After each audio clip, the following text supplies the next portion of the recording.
Gus Hasan, ini juga teman-teman semua dari pertukaran mahasiswa kampus Merdeka. Bersyukur pada hari ini kita bisa bersama-sama di tahun baru, hari pertama di tahun 2002. Kita akan memulainya dengan kebaikan. Kegiatan kita pada pagi hari ini adalah inspirasi, ya.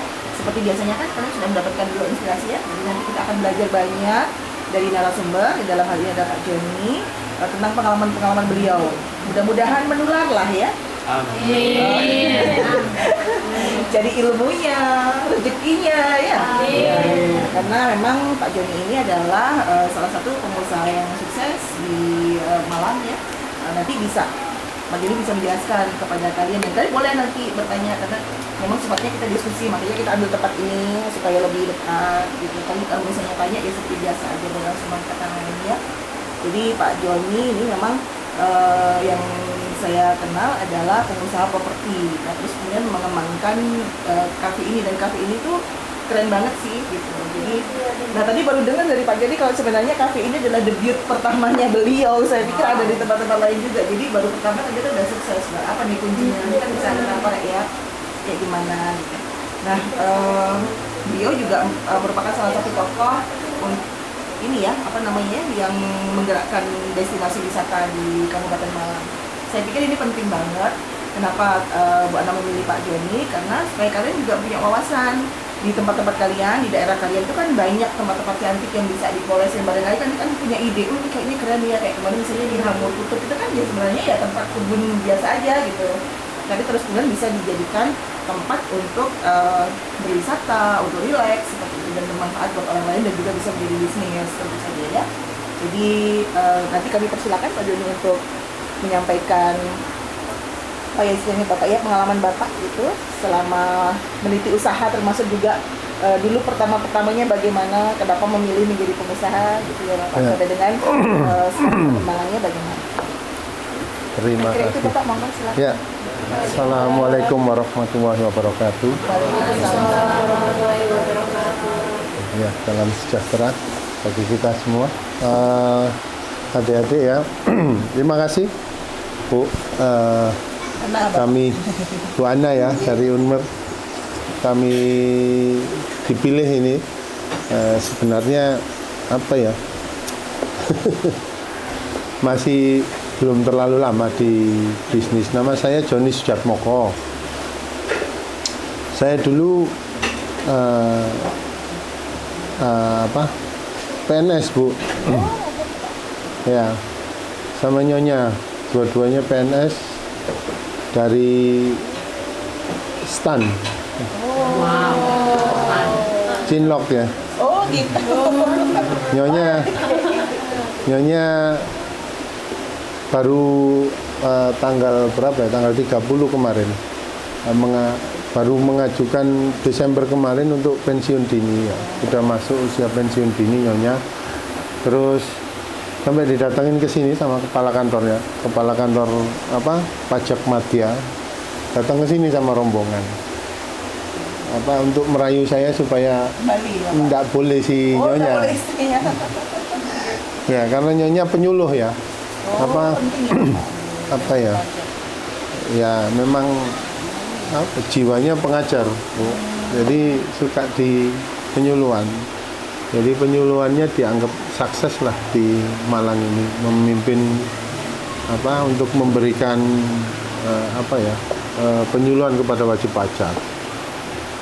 Kalau saya di pemeriksa pajak Bu, dari pertama kali bekerja itu pemeriksa di tahun 93. Sudah mulai dari yang kantor yang paling kecil, Pratama, sampai ke Madya, sampai ke terakhir itu di LTO. LTO itu Lab Tax Officer. Ya wajib pajaknya ya ini Bu, tambang yang begitu-begitu, yang holding, yang perusahaan besar di Indonesia. Ya ketemunya petinggi-petinggi, wajib pajaknya menteri-menteri. Jadi udah khatam kan gitu ya, udah tamat mempelajari bisnis dari mulai yang kecil sampai besar. Karena kalau saya meriksa itu nggak mau itu langsung di buku kan gitu ya, pembukuan. Saya selalu menggali proses bisnis dari perusahaan itu. Terus perusahaan ini bisa maju apa kan itu justru saya bertanya, menggali, mewawancara wajib pajak itu justru bertanya ini yang perusahaan-perusahaan yang gagal kan diperiksa, Bu. Perusahaan yang maju kita periksa juga. Kalau yang gagal itu kegagalannya karena di apa? Itu kita pelajari. Oh, perusahaan bisnis ini krusialnya di sini. Jadi yang penting di sini. Terus kemudian perusahaan yang maju, kenapa bisa maju? Itu justru saya tanya dari sisi belajar dari itu. Gitu ya. Nah, ini makanya banyak berkawan dengan wajib pajak. Dari sana saya mempelajari banyak bisnis. Saya orang akuntan, jadi lebih ke sistemnya yang sebelah mana. Kayak di properti ini permasalahan krusial ya, misalkan di properti itu ada di keuangan sama logistik. Kawan-kawan yang wajib pajak yang gagal itu cerita itu banyak karena memang loss di logistik. Ya engineer ya, pakar bikin konstruksi segala macam, tapi dia loss di penanganan logistiknya. Properti ini gampang-gampang susah karena hit and run kan, selesai project kan berpindah lagi. Permasalahan di lapangan itu ya terkait dengan penetrasi, gangguan masyarakat, artinya dari sekitar, preman, terus kemudian juga tuntutan ini itu dari masyarakat, yang seperti itu. Nah, saya keluar itu karena saya dari awal itu gaji saya enggak kepake, Bu. 11 tahun belum punya momongan. Jadi nyonya nggak perlu gaji saya. Ada mau berangkat anak Pak. Mau diadopsi. Ayo Pak saya. Mau diadopsi maksudnya. Iya. Jadi karena nggak kepake itu karena bapak saya dulu kan pebisnis memang. Nah, kakek saya keluarga pengusaha rokok di sini nih, keluarga ini kakek Mbako. Kalau bapak saya juga keluar juga dulu trip ya, antara pelajar terus keluar jadi pebisnis. Nah, darah itu mengalir, Bu, karena enggak punya momongan. Duit ini diapain kan gitu ya, gaji saya tak. Saya di awal-awal itu suka ini jual beli tanah, jual lagi. Karena kan bergaul di warung-warung itu sama maklar. Asal fee-nya kita kasih bagus itu, kalau ada orang butuh jualnya cepat, murah, itu pasti diberitahukannya ke saya dulu ya. Ini seperti itu. Terus kesini mencoba, terus saya keluar itu properti, main di properti itu saya kan beli tanah, terus pertanian macam kendala di lapangan itu kan pupuk itu tanda tangan 100, Bu, yang turun cuman 20 untuk subsidi, yang 80 harus beli biasa. Itu kan posisi dulu lah, seperti itu. Nah, karena saya periksa distributornya, saya nggak mau.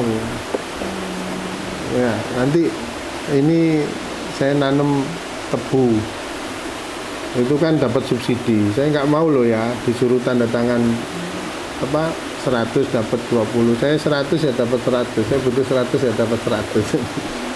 Saya masalahin kamu kalau nggak ini kan. Jadi alhamdulillah ya saya dapat apa yang menjadi hak kita. pupuk ya 100%. Jadi kalau kita dapat petani itu dapat memang jatahnya dari pemerintah itu menghasilkan. Sayangnya nggak dapat ya Pak ya. Apa? Sayangnya nggak dapat sesuai. Iya, di lapangan enggak begitu. Ya, saya enggak macam-macam di kantor, tapi saya berbisnis enggak mau di macam-macamin kan. Di pabrik gula itu DO untuk masuk ke pabrik itu ada harganya, Bu. Dan enggak bisa sewaktu-waktu. Kalau enggak susah dapat DO. Kita waktunya panen tapi enggak dapat DO untuk masuk, kan akhirnya jual ke tengkulak. Itu yang dialami petani. Nah, jualnya nggak bisa bagus. Nah, kalau saya pas waktu panen saya minta DO, dan itu DO itu ada harganya. Di lapangan begitu adik-adik sekalian ya. Di negeri ini ya PR jenengan lah. Gitu. Masih banyak hal-hal yang tidak diajarkan di kampus, tidak ada di kampus tapi ada di lapangan. Itu praktek di macam-macam praktek di lapangan. Kita ya nggak mengharu biru, nggak membentur, wong tembok dibentur kan ya sakit kan itu. Jadi harus lentur gitu kan. Solusi. Yang penting bisnis itu jalan. Ya. Kita itu enggak. Kalau protes kan harus ngukur ya. Kita punya kekuatan apa protes kan gitu. Kalau memperbaiki itu ya dari bawah, tidak yang sudah kalut kita mau pahlawan kesiangan nanti kan gitu ya. Nah, memperbaiki itu by sistem sambil jalan lah. Kalau kita mau memperbaiki Republik ini enggak apa-apa, itu kan bagus dan smooth aja jalannya, smooth ya jalannya dengan organisasi yang baik kan gitu. Nah, seperti itu, jangan kita protes begini ya selesai, kita digambar istilahnya, ditandai nanti dihajar kan gitu ya, sakit sendiri. Jadi di lapangan itu kalau urusan urusan hubungan antar manusia itu benar, itu adalah yang bisa jalan. Kalau saya itu kan penggemar Gus Dur itu. Gus Dur bilang itu nggak ada urusan benar salah kalau urusan benar salah kalau antar manusia. Yang ada itu manfaat mudarat kan gitu ya. Jadi pasti ada mudaratnya, pasti ada manfaatnya. Sepanjang manfaatnya lebih besar ya kita jalan. Nggak kayak montir itu ya nggak mungkin, nggak boleh kena kotor. Ya gimana? Kan pasti kena uli, tapi kalau kotor banget kan nggak boleh kan gitu ya, harus sedapat mungkin itu memperbaiki mobil dengan tetap clean kan gitu ya, tapi ya tetap aja pasti ada kotor-kotornya ya, seperti itulah. Jadi terus ketika masuk ke bisnis saya memutuskan untuk keluar itu dari, kalau beli tanah Bu, adik-adik sekalian ya, itu kan yang dapat manfaat cuma saya. Saya beli tanah portofolio, saya nambah terus ke tanah, itu kan jadi punya banyak itu 15 bidang kan gitu ya. Itu kalau saya bagi umurnya tanah itu, saya jual kembali itu 3 tahun, maka 1 tahun itu saya bisa jual 5 bidang. Jadi gitu Bu. Itu 3 tahun tanah itu sudah naik lumayan kan. Kalau kita, tapi kan yang dapat manfaat cuman saya kan. Jadi setiap tahun jual terus beli, diambil untuk seneng-seneng dan lain sebagainya. Akhirnya saya memutuskan untuk ingin lebih bermanfaat buat orang banyak. Maka bikinlah saya klaster-klaster perumahan. Dan alhamdulillah ternyata yang tadinya saya tetap ngambil untung tanah Bu. Untung bangunan saya bagi ke manajemen saya. Mereka bisa menghitung. Jadi semangat.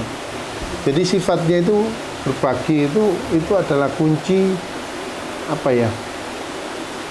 sukses di manajemen, jadi semua ikut mengawasi.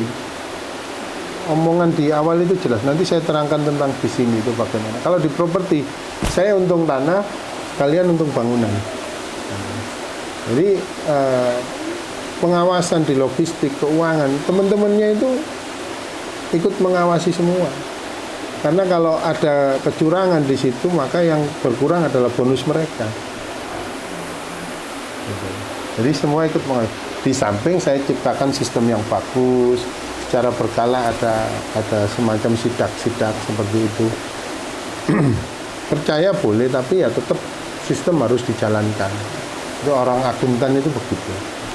Ya kata Bang Napi itu kan, kejahatan terjadi bukan karena niat jahat, tapi karena ada kesempatan, itu orang bisa tergoda. Dan seperti itu. Jadi kita peluang itu kita usahakan supaya tertutup. Jadi pebisnis harus begitu. Yang lebih awal lagi itu sebenarnya belajar dulu, karena bisnis itu harus detail dari semua, dari mulai barang masuk, pembelian sampai penjualan, itu nggak boleh ada lubang. Apalagi kalau adik-adik baru ini karena dari orang tua ada, terus diiming-iming keuntungan, kan begitu ya. Nah, apalagi kita bekerja sama dengan sudah senior, nah itu harus hati-hati. Nah kita nggak paham, sana yang paham seluk-beluknya, kan gitu ya. Jadi makanya berbisnis itu harus detail. Alangkah baiknya itu magang dulu. Saya dulu kan magang juga di pajak, itu kan magang. Saya belajar ilmu tentang bisnis itu di sana. Alhamdulillah saya bisa masuk ke berbagai macam lini perusahaan. Jadi kuliner, hospitality itu titik lemahnya di mana, itu saya pelajari. Berapa kali saya meriksa. Jadi saya meriksa selama 20 tahun lebih. Saya menimba pengalaman di sana. Itu kan saya anggap saya itu magang di perusahaan. Kalau bisa masuk, bisa dapat akses, bisa dapat, karena perusahaan kan harus terbuka kalau lagi diperiksa. Semua harus dibuka. Jadi di situ saya mempelajari banyak jenis bisnis. Jadi kalau mau memulai bisnis itu bagus, karena jangan sebaiknya itu kita jadi entrepreneur ya. Tetapi memulai harus punya target. Walaupun anak-anak orang kaya, kalian magang lah, kan gitu ya. Magang, nggak apa-apa. Jadi belajar dulu 5 tahun. Saya tertarik di bisnis apa? Sudah, sama orang tuanya minta magang di perusahaan mana, kan gitu. Tapi kalau yang memang mau merintis dari awal, ini aja, bekerja dulu. Pengalaman itu penting sekali supaya kita paham betul tentang bisnis. Terus kalau bekerja di satu bagian, kepo terhadap bagian yang lain untuk menimba ilmu. Suatu saat kalau kita kepo dan kita berpikiran, seandainya saya dapat kesempatan untuk jadi pebisnis, itu doa. Ya. Kalau di Muslim itu kan Tuhan itu kan kun fayakun saja kan. Kalau kita mau berpikir untuk jadi pengusaha dan berusaha ke sana, insya Allah bisa. Berusaha itu dalam artian kita bekerja nih, saya jadi cleaning service, jadi HK, atau saya jadi server.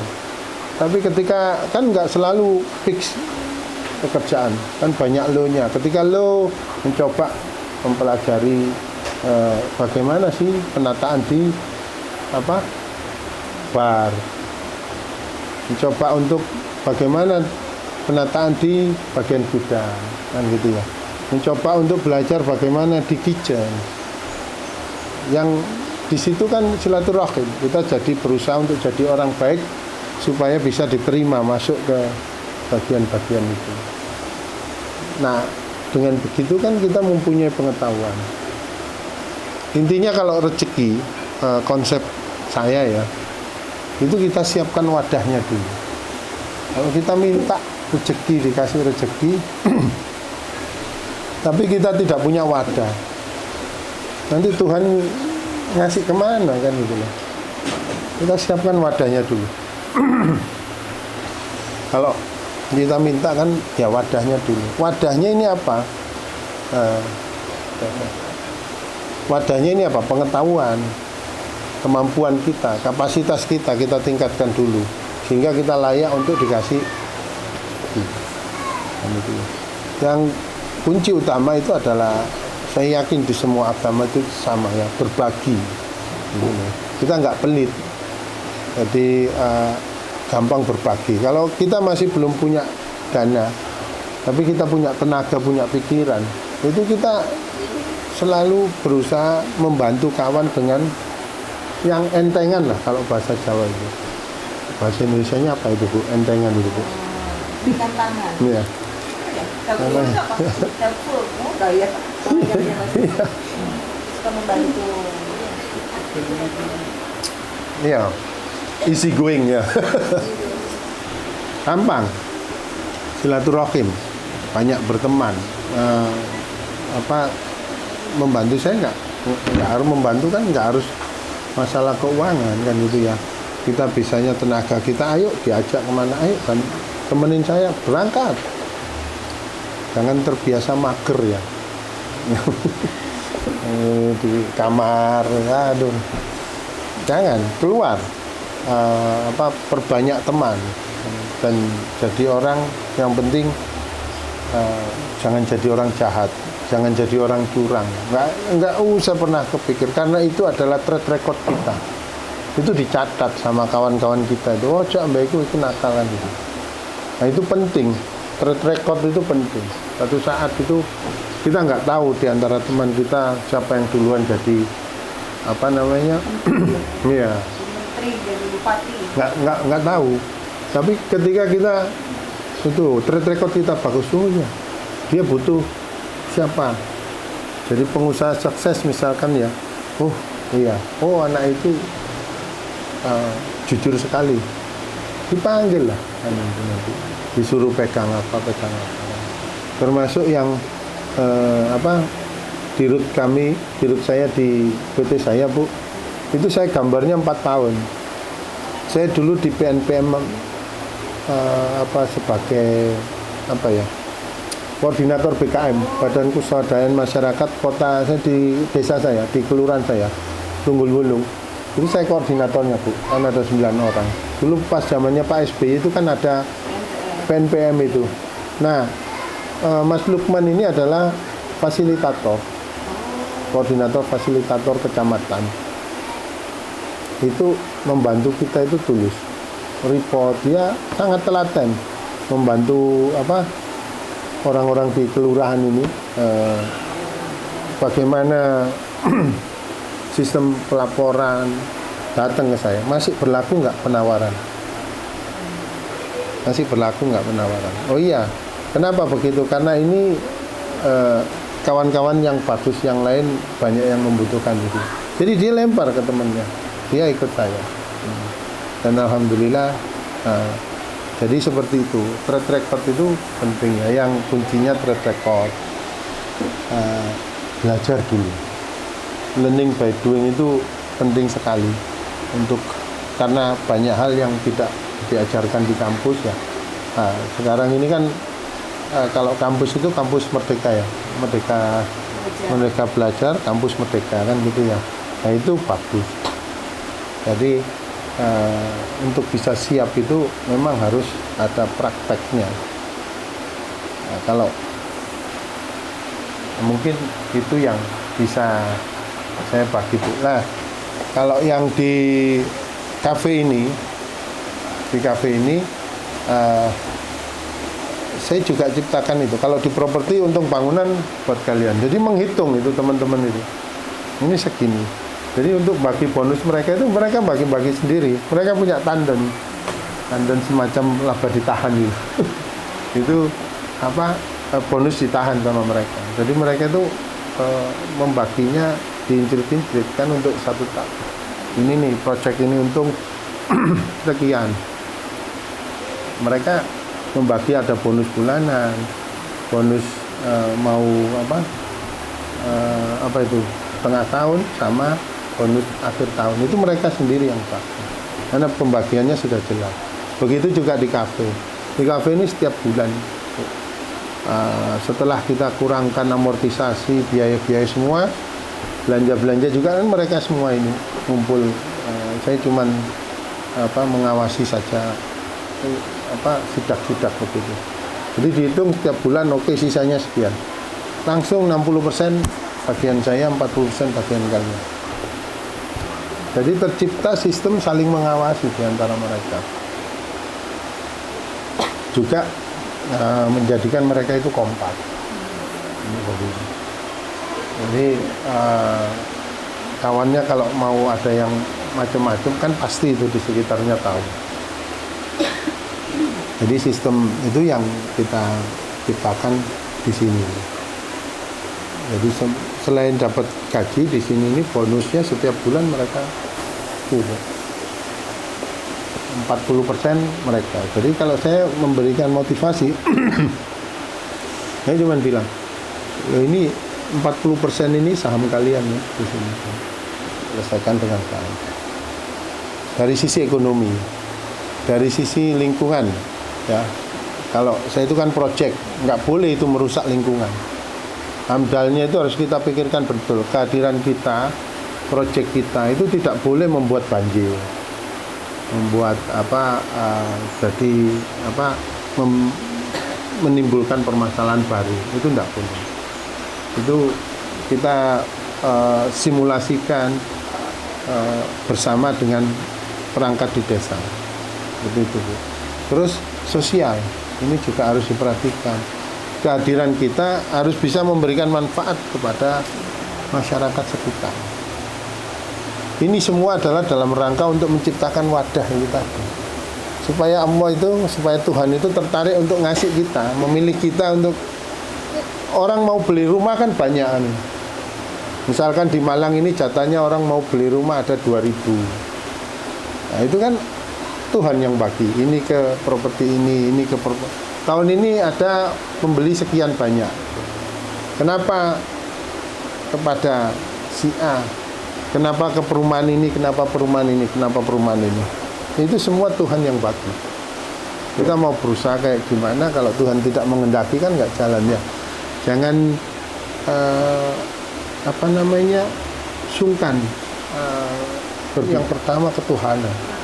Jadi jangan pernah kalau kita ragu untuk bicara masalah ketuhanan. Nggak apa-apa kan gitu loh. Itulah yang menjadi kunci supaya kita jadi orang yang baik. Kalau tepat ini seluruh Indonesia ini ya. Jadi spirit Pancasila itu harus ada. Kalau sudah ketuhanan, kita akan memanusiakan manusia. Ya, memanusiakan manusia itu kan kemanusiaan yang adil dan beradab kan gitu. Jangan semena-mena terhadap kawan, terhadap anak buah. Itu kan itu kemanusiaan yang adil dan beradab. Jangan mencederai peradab rasa susila, ya, mencederai masalah keadilan. Nanti itu akan menimbulkan jengkel manusia ya. Kalau nggak adil itu kan jengkel itu kan bisa ngeseru. Gitu. Jadi itu mungkin. Jangan, karena Tuhanlah yang bagi rezeki. Karena kita cuma menyiapkan wadah, bikin sistem yang bagus. Secara ekonomi, perhitungan ekonomi yang dipelajari, hitung-hitungannya harus masuk, harus menguntungkan. Kalau gitu sudah jalan. Tapi dari sisi lingkungan, jangan sampai kita itu mengganggu lingkungan. Dari sisi sosial, kita harus bermanfaat. Itu juga ini. Kalau di luar negeri itu ditambahin iklim. Jadi adik-adik ini kalau bikin mau project, mau bantuan apa kegiatan lewat yayasannya yang luar-luar itu ya, kan banyak itu. Bikinlah kajian di 4 hal ini. Pasti dikasih. Coba. Ada dari sisi ekonomi memberikan nilai tambah. Dari sisi lingkungan tidak merusak, justru mempercantik. Ini kan mempercantik. Dari sisi sosial itu ada apa dari program yang kita mau jalankan itu sisi sosialnya apa, itu harus muncul di dalam proposal itu. Terus iklim, harus ada kajian iklim, apakah keberadaan kegiatan kita itu memberikan polusi udara apa tidak. Kalau ada kajian 4 ini pasti diterima, Bu. Jadi di luar itu kalau ada anggarannya cocok, match dengan kegiatannya, pasti disurvei itu datang ke sini. Mungkin itu sharing dari saya ya. Nggak usah buru-buru adik-adik kalau mau berbisnis. Kalau ada yang bilang, oh kesempatan nggak datang 2 kali, itu bullshit. Ya. Oh, Tuhan yang bikin kesempatan kok nggak. Ya berkali-kali datang kan gitu ya. Jadi itu nggak pas itu. Istilah yang nggak pas.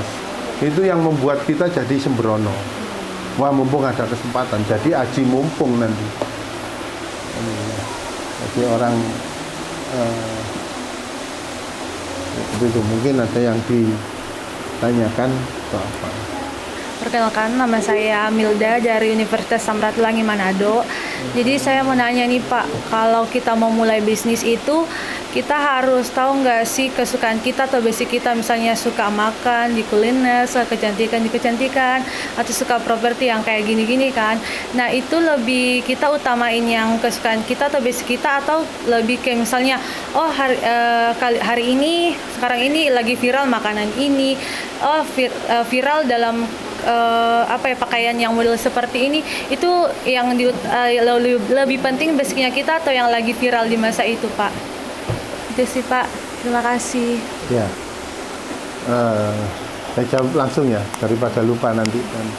Jadi senang itu nomor 1, senang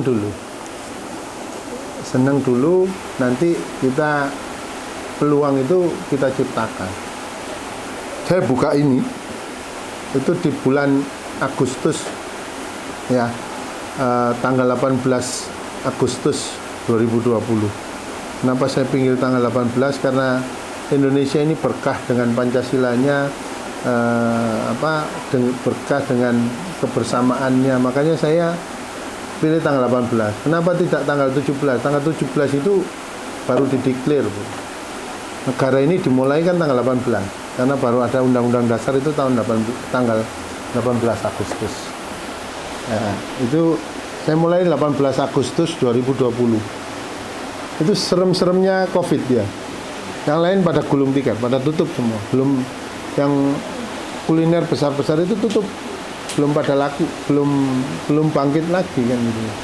Saya buka ini, saya diomelin teman-teman. Sampean properti bisa kan gitu loh. Oke lah, sudah bikin beberapa project kan. Tapi kuliner kan gitu. Hospitality sampean nggak punya pengalaman. Kenapa nggak tanya? Itu yang ngomelin saya itu yang punya Brawijaya oleh-oleh itu. Tamsil itu. Karena adik saya itu. Adik apa namanya? Adik inilah. Adik kelas saya. Iya. Itu diomelin saya, Bu, sama Tamsil ini. Yang apa? Brawijaya Resto Garden itu yang sebelum Jatim Park berapa itu. Datang pembukaan, saya diajak ngobrol. Kalau orang-orang bubar itu dia masih di situ hanya untuk ngomelin saya, Bu. Tanya saya kan. Habis itu ini jalan bulan November dia buka, ganti tak omelin. Kenapa kamu buka ini? Aku niru sampean. Lucu. Jadi senang dulu, terus baru kita bikin visibility study-nya, kajiannya, apa yang dibutuhkan masyarakat. Jadi viral itu kan, ini kan kita yang memviralkan kan. Alhamdulillah ini jadi model kan gitu. Kuliner-kuliner di Malang pada dibongkar jadi outdoor semua, Bu. Saya tahunya di sini karena di KBJ.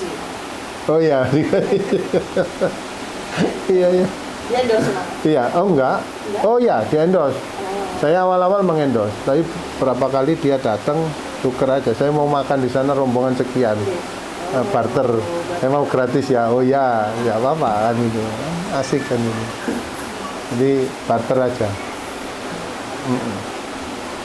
Jadi begitu, tenang, jangan ikut-ikutan, nanti ikut-ikutan jeblok. Jadi intinya dikaji betul secara ekonominya dan harus detail.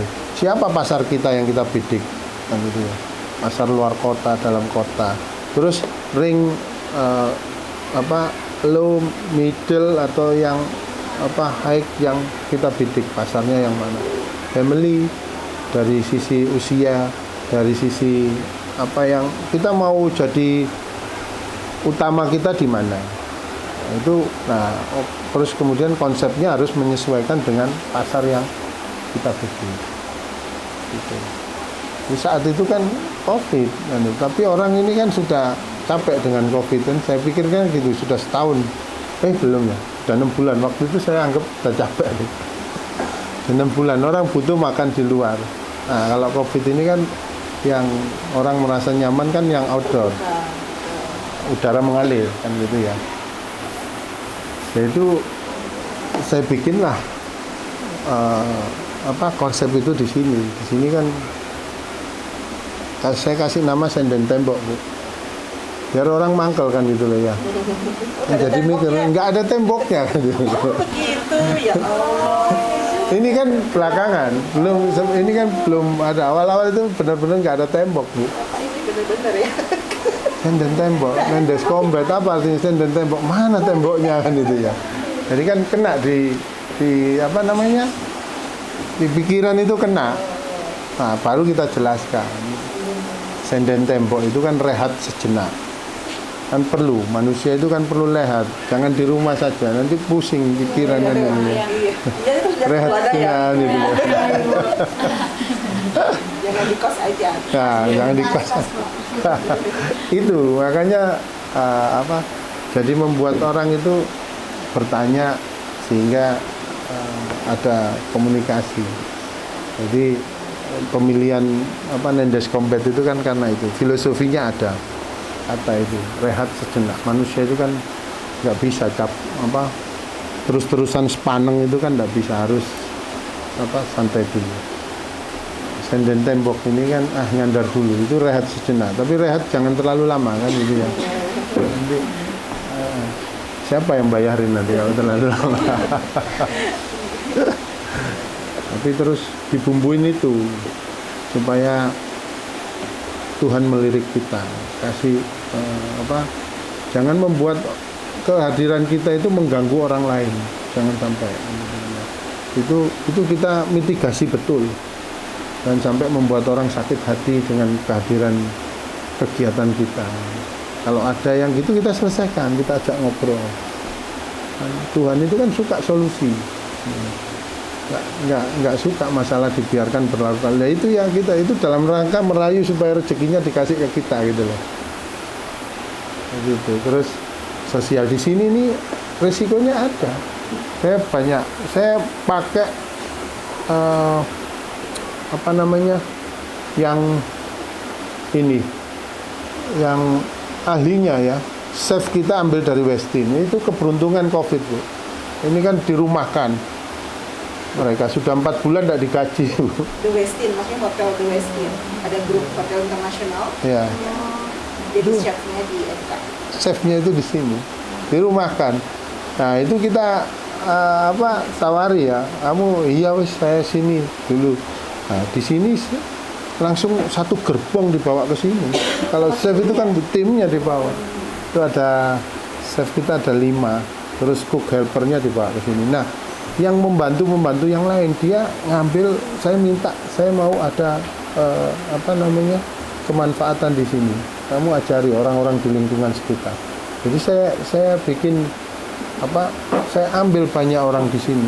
Makanya kan orang tuanya jadi berpihak ke kita, jadi senang, jadi banyak sekali. Tapi ya resikonya mereka nggak punya keahlian, kan gitu. Tapi dipelajari sama leader-leadernya itu. Floor kita itu dari 4 Point, terus barista kita itu dari Novotel. Jadi sudah, karena saya nggak punya keahlian di sana. saya ambillah ahli-ahlinya ya. Saya bisanya cuma bikin properti aja ininya. Itu. Saya senang, saya hobi di properti itu, bukan disiplin ilmu saya, Bu. Tapi saya senang tertarik dengan desain eksterior interior itu saya senang. Itu dari senang saya bisnisnya kan gitu ya. Saya gabung ya dari sisi accountingnya kan gitu ya. Tapi kalau bisnisnya kan properti, teknik, saya nggak nyambung. Itu hobi saya. Gitu. Seperti itu, Mbak. Resikonya ngambil lingkungan diajari betul sama anak-anak bahwa piring nggak boleh begini, bawanya harus begini, tangan satu. Awal-awal ya kan itu ya, loss and break-nya itu banyak, nggak apa-apa. Sekarang sudah jago-jago, mereka kan senang, jadi happy di sini. Udah belajar, dibayar kan gitu ya. Jadi akhirnya kan keberpihakan ke sini itu sah.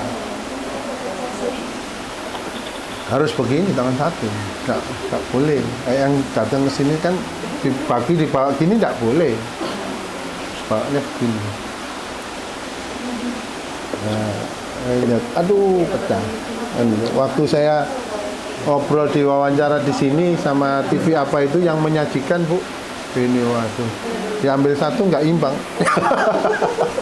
Aduh pecah di sini, berantakan. Nah itu justru, tapi saya sampaikan loh ini loh. Nah ini karena kami membina yang fresh graduates itu kita bina di sini. Ini bagian dari amal kita kan. Tapi justru jadi diulas menarik sama beliaunya. Iya. Baik, Assalamualaikum warahmatullahi wabarakatuh. Waalaikumsalam warahmatullahi wabarakatuh. Perkenalkan Pak, nama saya Nur Syahraini dari Universitas Islam Makassar. Oh, Makassar. Iya Pak. Begini Pak, saya mendengar apa yang Bapak sampaikan tadi mengenai pendidikan, latar belakang, bahkan orang tua sendiri tentang pengetahuan bisnis. Jadi saya pikir Bapak memang sudah memiliki privilege tersendiri untuk di dalam bidang bisnis Pak. Termasuk kafe yang Bapak bangun mulai dari 2020 ini sampai sekarang yang sudah sangat ramai pengunjung dan sangat wow ini Pak, menurut saya ingin bertanya mengenai stigma masyarakat tentang orang-orang yang pebisnis yang hebat itu tidak terlepas dari privilege yang mumpuni, privilege atau modal yang ya atau iya Pak, dan relasi dari orang tua dan lingkungan sekitar. Berbeda dengan seseorang yang memulai bisnis itu tanpa modal atau bisa dibilang mulai dari nol, yang mereka melakukan itu kayak hard working, kerja keras betul. Ada pandangan bilang orang yang punya kayak seperti Bapak, relasi yang banyak itu untung-untungan. Sementara orang yang lain kerja keras. Seperti kayak istilahnya kerja keras dan keberuntungan. Begitu Pak. Mungkin saya ingin bertanya mengenai pendapat Bapak tentang hal itu. Apakah Bapak sendiri dalam melakukan bisnis itu punya kesulitan tersendiri, bahkan pernah gagal atau bagaimana, berbeda dengan orang yang memang kerja keras gitu Pak? Mungkin seperti itu pertanyaan saya. Ya. Terima kasih. Ya. Ibu saya itu dari Majene. Oh, Majene. Ibu saya dari Majene. Mungkin adik siapa namanya? Nur Syahraini Pak. Nur Syahraini. Tahu ini ya, Syafruddin. Ya Pak. Syafruddin. Mantan Wakapolri. Orang Kota Makassar atau Sulawesi Selatan Pak? Orang Makassar ya. Itu kakak saya, kakak sepupu, anaknya Pak D. Yang rontang-runtungnya sama JK. Dulu Menpan terakhir itu. Sekarang wakil ketua Dewan Masjid Nasional, wakilnya Pak JK. Ya. Bapak saya dulu itu kan trip antara pelajar setelah perang kemerdekaan tahun 49 dikirim ke sana untuk kan di sana ada pemberontakan Karmujakar ini. Iya. Ya. Itu bapak yang dikirim ke sana. Aslinya Malang. Malang. Masih bujang dikirim. Dapat jodohnya orang sana. Jadi pas dikirim ke sana, ya dapat jodohnya orang Sulawesi Selatan. Dulu Sulawesi Selatan ya. Sekarang kan sudah Sulawesi Barat itu, Majenea. Iya Pak, Majene sudah bisa. Saudara saya banyak di Makassar.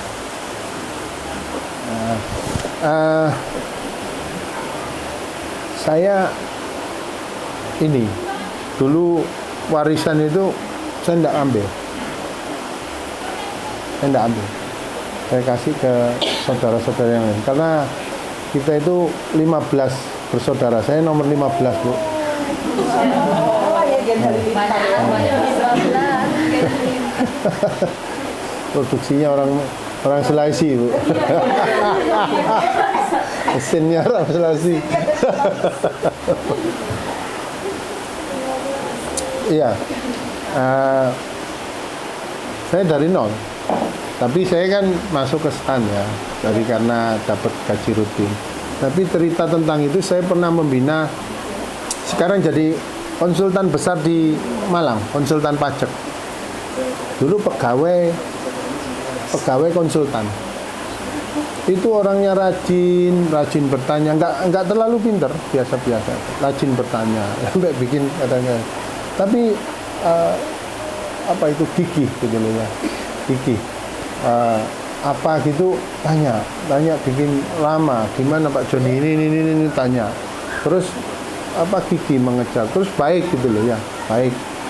Apa membantu ini itu kan apa ya, mau disuruh-suruh kan gitu ya. Jadi saya suka ditanya itu ya rada jengkel-jengkel bagaimana ini konsultan kok malah nanyaan itu loh. Kamu ini konsultan kan harusnya pinter kan gitu. Tapi banyak bertanya. Jadi saya ajari macam-macam itu tentang pajak itu sampai dia mahir kan gitu ya. Ketika dia udah mahir apa itu pinter, saya motivasi, bikin dhewe po. Ngapain kamu bekerja di tempat orang? Nah terus wajib pajaknya siapa? Wajib pajaknya siapa? Ya mulailah dari awal kan gitu. Nanti wajib pajak yang sudah saya kenal nanti supaya jadi klien kamu kan gitu ya.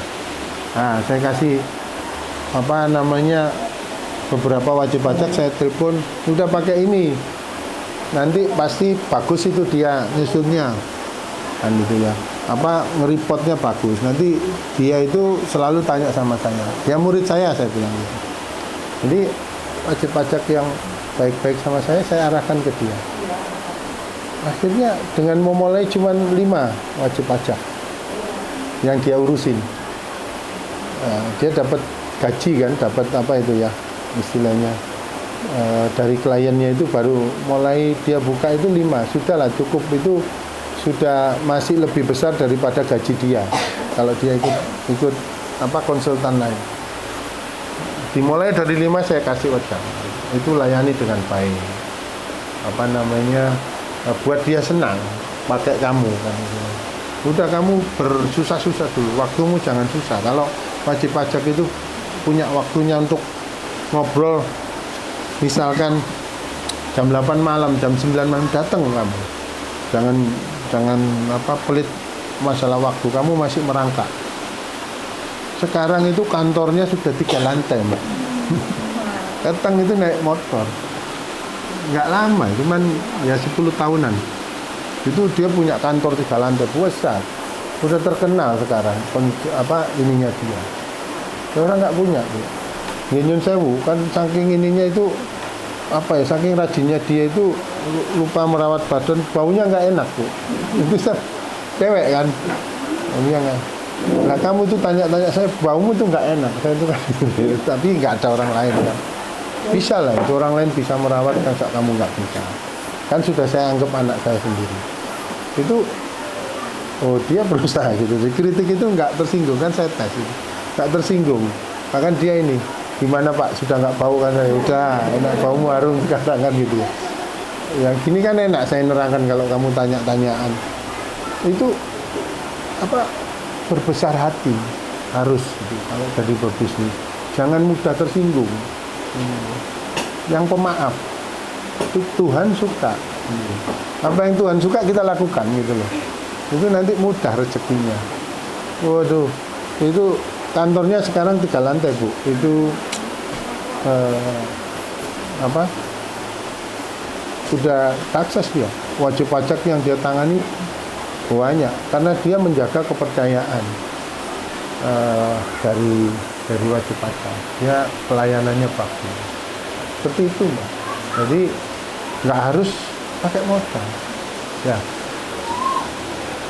Tuhan yang ngasih rezeki dengan jalan yang tidak disangka-sangka. Saya ini buka ini Bu, karena saya berusaha untuk itu tadi secara ekonomi sudah kita hitung, lingkungan kita kita tata dengan baik, sosial kita urus, ya kita mitigasi dengan baik. Kita itu ada pertemuan di awal-awal itu setiap minggu itu saya berkunjung ke ini toko-toko di sini keliling saya supaya memberikan penjelasan dan motivasi ke mereka. Itu kita garap Instagram ya. Yang meramaikan kita namanya Agis gitu ya. Itu justru TikTok. Hanya butuh 2 minggu. Di minggu kedua itu datang ini anak. Nggak ngetop. Bukan selebgram. Bukan. Followernya masih cuman ratusan. Teman-temannya sendiri. Itu TikTok di sini. Lu dia sendiri kaget. Sampai dilihat itu bergerak terus sampai lebih dari 1 juta. Terus kemudian di like itu puluhan ribu sampai 70.000 apa. Ya kita kaget itu. Ya kita ucapkan terima kasih, kita kasih gift dari sini. Dia itu kaget loh, saya ini juga sudah berterima kasih kan jadi ngetop karena NK. Itu kita baru berdiri 2 minggu loh. Itu jadi setelah anak itu, waduh, banjir orang datang kan kewalahan, kita langsung nambah pegawai segala macam. Ini, nambah selasar ini, nambah yang ujung sana, nambah yang sebelah sana. Itu tambahan semua. Awalnya cuma di sini, bangunan induk itu. Dalam 1 tahun itu kita, nambah. Gitu. Itu cuman 2 minggu. Itulah kalau Tuhan itu membantu dengan cara yang tidak kita sangka-sangka. Yang kita garap IG ya, Instagram kita, yang oleh orang datang karena TikTok kan. Ya, tidak ada yang kebetulan. Itu yang harus kita pegang. Hidup ini tidak ada yang kebetulan. Semua ada jalarannya. Jalarannya itu apa Bu? Jalanan itu ada sebab jalan ceritanya. Ada. Tidak ada kebetulan di dunia ini. Pelajaran kemarin kan? Iya Bu, semuanya tidak ada. Tidak ada kebetulan. Semua itu ada memang karena kita, karena apa-apa kita disuka sama Tuhan, kita dikasih. Jadi seperti itu. Makanya hati-hati kalau kita punya pikiran jahat, perbuatan jahat ke orang, itu kembali pasti menyusahkan kita sendiri. Dan kembalinya nggak cuma sekali kan, berlipat-lipat. Kalau kita jadi orang baik itu, waduh, hanya masalah pertama itu kita enak menjalani hidup, langsung dapat. Tapi yang berikutnya itu satu saat kita akan menerima sesuatu yang nggak terduga. Seperti itu Mbak. Jadi nggak usah khawatir, berpikir aja, siapkan aja wadahnya dulu. Saya ini sudah siap loh, ya Tuhan, jadi pengusaha, ilmunya saya sudah dapat, kan itu ya. Saya suka menolong, kan itu ya. saya ini udah siap. Kadang-kadang kan nyinggung begitu. Kalau ngobrol sendiri kan. Meditasi. Iya, ngobrol sendiri malam-malam. Ngobrol sendiri sama Tuhan. Karena itu menyenangkan dulu. Awalnya gelap gulita sih memang. Enggak ada gitu. Ada lagi? Monggo. Pak mau tanya, kan banyak semua orang yang ingin sukses seperti Bapak. Nah pas pada zaman corona kan masih sepi. Nah selain dipromosiin di sosial media, gimana caranya supaya bisa laris dan kenapa Bapak bisa kepikiran membuat seperti ini? Butuh biaya berapa untuk semua ini? Dan di situ kan ada sawah, terus ada ikan juga. Nah, terus per bulannya dapat berapa ya, Pak? Nah, kan itu pernah sepi. Nah, Bapak tuh pernah nggak kalau apa kayak sepi? Gimana ya, Pak? Kayak pernah sepi terus nggak pernah nyerah gitu loh Pak, supaya biar restorannya rame terus gitu. Ya. Terima kasih Pak. Sudah rahasia perusahaan. Manajernya. Apakah Pak Joni mau terbuka? Iya Pak, kasih ilmunya Pak biar sukses kayak Ya. Bapak juga gitu. Ya. Jadi alhamdulillah. Apa itu? Mereka 17 hari lagi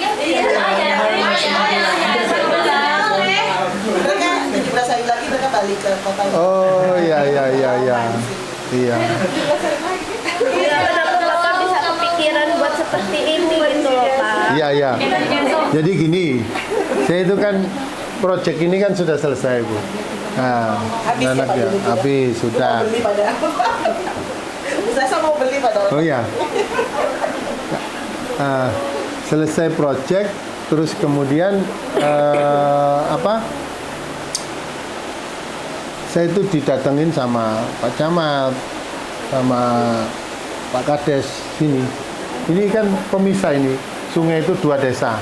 Sini desa Ngijo, sini desa Ampel Dento. Sini desa Ampel Dento, sana desa Ngijo ya. Nah saya didatengin sama Pak Camat sama kepala desanya. Pak tolong bantuin mikir dong. Syukur-syukur bisa ada solusi untuk menyelesaikan masalah sampah di bawah tower sana. Itu Ngijo itu bandel orang Ngijo itu Bu. Jadi dia sampahnya Ngijo itu sebelah sini jalan sampai sebelah sana itu dibuang ke sini. Apa ini? TPA ilegal ini. TPA ilegal. Tempat pembuangan akhir ilegal. Kan desa sebenarnya nggak boleh punya tempat pembuangan akhir ya. Harusnya kan sementara terus di penampungan. Nah ini ilegal. TPA ini jaraknya 1,2 kilo dari kampung terdekat yang hijau. Tapi seberang sungai ini sudah kampungnya Ampel Dento. Jadi cuma 80 meter ini sudah kampungnya desa Ampel Dento. Kan yang dapat imbas terganggu kan Ampel Dento. Ini sudah sering mau perang kalau ketemu mereka itu. Nah, berpikirlah saya sudah dapat rezeki di sini, terus coba saya drone. Bagaimana lingkungannya sana. Jadi penggiat wisata yang temen yang ngedrone ini, wah ini bagus, wilayahnya ini bagus, bisa dibuat untuk orang datang. Cuman sampah ini harus dibalik jadi itu. Akhirnya saya panggil itu kepala desanya, hijau. Caranya foto-foto drone ini, bukan videonya ya, foto-fotonya yang sampah itu saya tutup pakai hijau, saya copy kan, edit. Kamu punya daerah bagus loh di sini, yang bisa dikembangkan untuk wisata. Mana? Di hijau atau bagus? Saya kasih foto-fotonya. Itu daerah mana Pak ya? Adresnya. Mana itu? Kok nggak ada kan itu? Gitu ya. Nah, ingin tahu daerah mana? Saya buka itu foto aslinya. wow langsung gitu. Tapi terus ya, loh bagus ya, kan gitu. Bagus itu daerah tempatmu itu. Mestinya nggak jadi sampah. Kan gitu. Nah tapi aksesnya bagaimana Pak? Saya kasih akses. Dia kan nggak ada akses ke sana. Aksesnya harus lewat sini. Nah, saya janjiin akses. Sudah saya kasih aksesnya, sampahmu pindahin. Terus sampah itu dikelola dengan minimal sampai 10% wise-nya ya kan gitu loh. Jangan dibiarkan begitu. Nah, intinya kita bantu untuk mengambil dana provinsi, dana hibah provinsi. Alhamdulillah di ACC dapat 600 juta untuk memindahkan tempat sampah dan bikin pengolahan sampah baru. Hijau itu. Ada yang kelihatan putih di sana. Itu tempat pengolahan baru, ya, sudah menjauh. Terus di situ saya tantang 10%, dia malah sampai zero. Dia menjanjikan bisa zero waste. Itu lagi mereka kerjakan. Nah, terus apa? Saya kasih akses dari sini, Bu. Jalan ini. 3.000 meter lebih untuk ya sudah kadung ngomong, Bu. Itu kita kasih akses ke sana. Jadi kawasan ini dibangunin jalan aspal. iya. Kawasan ini ada 2 hektar tanah kas desanya Ngijo, Ampel Dento. Ada 2 hektar tanah kas desanya Ngijo. Ini yang tanah kami itu 8 hektar sampai ke sana nanti. Jadi setelah mereka setuju itu, Bu, baru saya beli. Saya beli diem-diem. Masih murah saya beli. Yang tempat sampah tadi Pak. Iya. Sekitarnya tempat sampah apa saya beli kan gitu. Itu tanah desa. Otak bisnis kan, Bu. Ya kan dia mau memindahkan ya. Tapi saya sampahnya saya biarin dulu kan gitu. Saya beli dulu. Alhamdulillah. Lah kan saya ngasih cuma-cuma aja untuk jalan akses ke sana kan 3.600. Bu. Itu, Pak. Jadi selesai masalah sampah. Terus apa yang membuat menarik? Nah, ini kita bikinkan jogging track. Nah, saya berpikirnya kalau ini disambut sama pasar, ya saya teruskan wisata. Kalau tidak disambut, saya bikin apa namanya, ya sama. Ini aja perumahan aja. Karena sampahnya kan sudah dipindah. Sampahnya sudah dipindah. Nah, seperti itu. Dan saya ada waktu itu, kalau 3 bulan ini nggak jalan, tutup ini jadi wilayah private untuk semacam clubhouse-nya perumahan. Jadi kita punya planning begitu. Ternyata cuma 2 minggu langsung pasar itu datang. Iya. Terus jangan suka lepas itu apa, Bu ya? Ada masalah dipikirkan, dicari jalan keluar, enggak bisa. Wis bapak wis. Nah, jangan jadi orang begitu. Kalau nggak selesai hari ini, jangan dilepas, sudah besok lagi dipikir. Jadi harus berpikir solutif kita. Nah, itu kalau sudah begitu kita itu sudah siap jadi entrepreneur. Nggak ada masalah harus bisa kita selesaikan. Nah, itu jiwa entrepreneur itu begitu. Nggak menyerah gitu. Kayak Mas Sandi itu kan, nah itu kan luar biasa. Perusahaan udah bangkrut, perusahaan orang, dia mempresentasikan, dia langsung diangkat jadi direktur keuangan waktu itu. Langsung diangkat jadi direktur keuangan, mewakili perusahaan, bikin proposal ke bank-bank itu, wah semua bank dimasukin. Akhirnya nyantol di satu bank untuk membiayai, memberikan kucuran dana lagi. Dan sampai sekarang kan Saritoga luar biasa. Waktu saya masih kerja, jadi saya itu kan ada hilang-hilangan. Jadi gagal itu ya makanya harus hati-hati ya. Gagalnya itu karena temen, Bu. Dibohongin temen. Ya kita sudah percaya tapi membohongi. Seperti itu gagalnya. Kalau dari sisi proyek yang kita buat, alhamdulillah nggak sampai gagal. Nggak. Lalu kita bayar sampai di tempat temen kita titipkan, bukan yang bersangkutan kan gitu ya.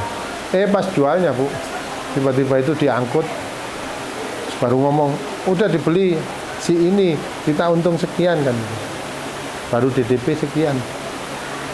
Oh iya, terus barangnya sudah diambil, Tuh. Enggak di kampung tak gitu. Sawahnya di ikannya gitu. Enggak, baru lihat kali di sawah ada ikan. Sawah ya sawah aja. Ada kodok kadang. Ada kodok sama kodok. Bagaimana kalau di sini? Ada kodok Itu bapaknya. Kayaknya masih pakai Apa? sih. Itu yang ikannya bapaknya Nara. Iya, Iya dong. Tapi ikannya bisa dimakan apa cuma buat? bisa. Oh, ikannya apa dimakan? Ikan nila, Oh, ikannya berapa? Oh, dia kan apa tadi? ada nila merah, nila merah Bu. Iya, nila merah. Kan Ambil satu. nila merah. Lagi bisa bertani di Ini kan gitu ya. Belikan lagi. ini aja ya, kita kan apa ya, kawan nyoba kan gitu. Mati Bu. Apa ya, Pak? Ikan ini ya mati. Lo enggak. Oh, nyoba di tempat lain, Pak. Iya, kan nggak mudah Bu. Ini kan air sawah, ini air sungai apa kan gitu ya. Airin sawah, kan macam-macam airnya itu diganti. Ini mandinya kayak subur banget kayak gini. Iya, Pak, benar ya. Ya nggak tahu. Pak Joni punya pengalaman tadi itu, Pak. Saya kan petani dulu. Bagus banget. Ilmu pertamanya dulu petani. Saya kan petani. Pak, biasanya ada durian kalau di Instagram, cuma sekarang lagi tidak ada. Dulunya titipan temen itu.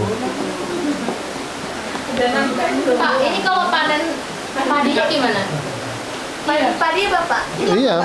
Iya padi panen itu ada di Instagram itu. Yang manen biasanya di sini ini Joko Roro kan suka. Ayo pingin panen kan supaya disut. Kalau itu duta pariwisata. Oh, kayak apa? Miss Indonesia apa ya? Kakak Mbak itu ya, apa namanya? Noni, Abang Noni. Tapi mau sekarang aja. Iya, kalau di mana namanya Joko Roro. Tapi langsung ditanam lagi ya, Pak? Iya. Ya, biar naik.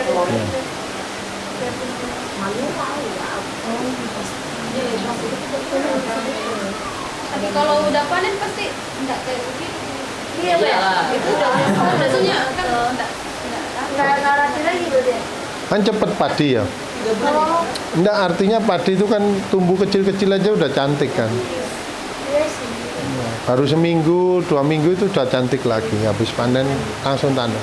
Ini bentar lagi kayak panen ini, Pak ya. Iya, yang situ dulu. Oh, gantian ya memang. Gantian, biar nggak hilang sama sekali pemandangannya.